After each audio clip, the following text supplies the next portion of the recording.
A good day to all, and thanks for tuning in. The topic this presentation will be covering is freedom of speech. Now, for a true understanding, my group members and I thought it'd be best to divide freedom of speech into 4 sections. What is freedom of speech? Why is it important?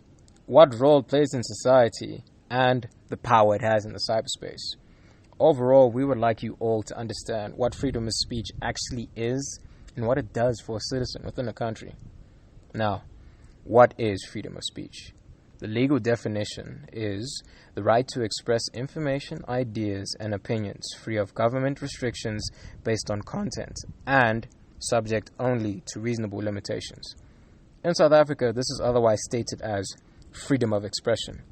Now, you see, freedom of expression is a civil freedom guaranteed by the South African Bill of Rights, Section 16, within the Constitution. Now, you see, Section 16, subsection 1 states, everyone has a right to freedom of expression, which includes A, freedom of the press and other media, B, freedom to receive or impart information or ideas, C, freedom of artistic creativity, and D, academic freedom and freedom of scientific research.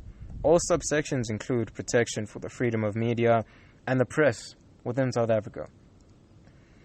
All in all, what this essentially means is that all citizens are free to consume any content they like, and in exchange, those who produce content are allowed to post whatever they want so long as it falls within media law of South Africa.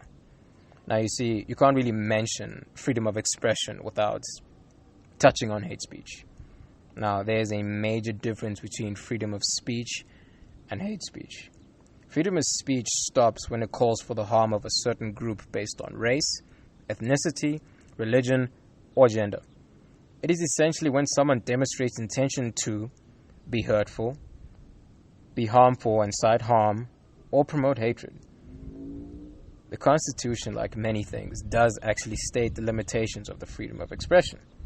Section 16, subsection 2 states, the right to subsection 1 does not extend to propaganda of war, incitement of imminent violence, or advocacy of hatred that is based on race, ethnicity, gender, or religion that constitutes incitement to cause harm. When it comes to freedom of expression, we also need to look at the boundaries between freedom of expression and hate speech. Freedom of expression allows us to share opinions with one another, as mentioned by my colleague above, but there is a definite difference between it and hate speech that can sometimes be unclear. So, for instance, when it comes to freedom of expression, one of the examples that you can give is that academic papers, when it comes to university, scientific research, can be shared and imparted to others. Music, for instance, from musicians and artists, being shared through other people. News from popular newspapers and places of that ilk. And social media, where people can impart knowledge that they've read from other people or from other sources. They can be shared to each other. And these all fall under freedom of expression. However, if any of the mentioned mediums were to share views that perhaps inspired violence or hatred or harm towards a specific group or ethnicity, then this would essentially count as hate speech in any of these different forms. But there is also an instance where certain things that would be deemed hate speech would not actually be hate speech, and this is because of context.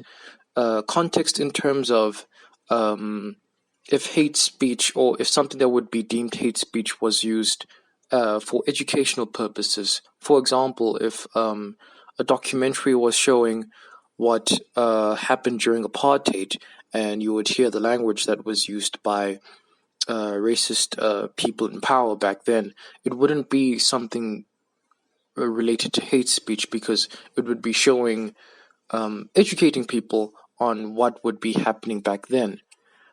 So context is also really important when it comes to what is deemed freedom of expression and hate speech, and to not label things that aren't hate speech, hate speech.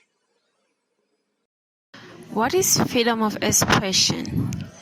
Does freedom of expression means anyone can say what he or she wishes to? Are there some limitations apart from the one in the Constitution? Where does your limitation start and where does it end? Does it end when mine begins? Let's say a bank manager was arrested for embezzlement. As a journalist, I have to report it to the people because it's their right to know. And as a journalist, I have the right to write on it because the Constitution gives me the right to. The question is, should I report a story that will bring more harm than good to the public? According to the Constitution, I can, but should I?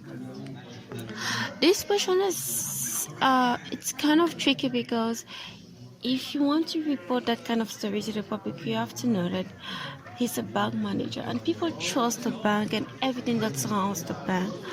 So if just like you can say as a journalist, if I report that it's going to tarnish the image of the bank, not the person, because most of the time people don't really would not perceive him as a person. They're going to perceive him as the bank in general.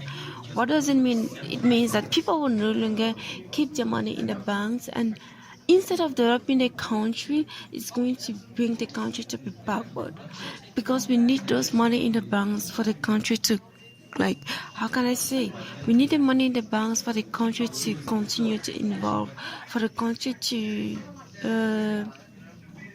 develop. The importance of freedom of speech. The voices of the unsung heroes need to be heard. All human beings matter, so should all voices be heard. Those representing the minority make up the majority, in groups or in class. They have opinions, cries, and complaints, as they could be the unsung heroes that need the correct exposure. Expressing oneself allows for ideas to spread, to be shared and internalized. From hearing an idea, a motion of change is introduced. Free speech allows for the imperative to challenge absurd views. If people have a platform to speak and express themselves freely, that is progress in itself. Development in a society will continue to grow when there is an exchange and conversation, especially when it is carried through an educated conversation, meaning providing evidence. If people are comfortable in a current state or event, they would need not to react. The reaction alone is the answer. What role does freedom of speech play in society? For starters, it helps to shape and bring change in the society we live in because it allows for different ideas which will then lead to progression. Freedom of expression is an important human right which is essential for society to be democratic. It allows for ideas, opinions, and information to be freely exchanged, which in turn will allow members of society to form their opinions on issues of public importance. In a democratic society, it protects the rights of community members to speak in political participation. It allows for different ideas to be brought about to help solve societal problems. Throughout history, it has been used to fight for change. Some rights wouldn't be achieved today without free speech. Examples would be women not being allowed to vote or terrible working conditions for minors. A free society depends on free exchange of ideas. Freedom of expression gives special rights and duties to the media. The media informs society on matters of public interest and create an important platform for public debate, scrutiny, and reflection. Therefore, independent media and quality journalism are considered to be the watchdog of a democratic society.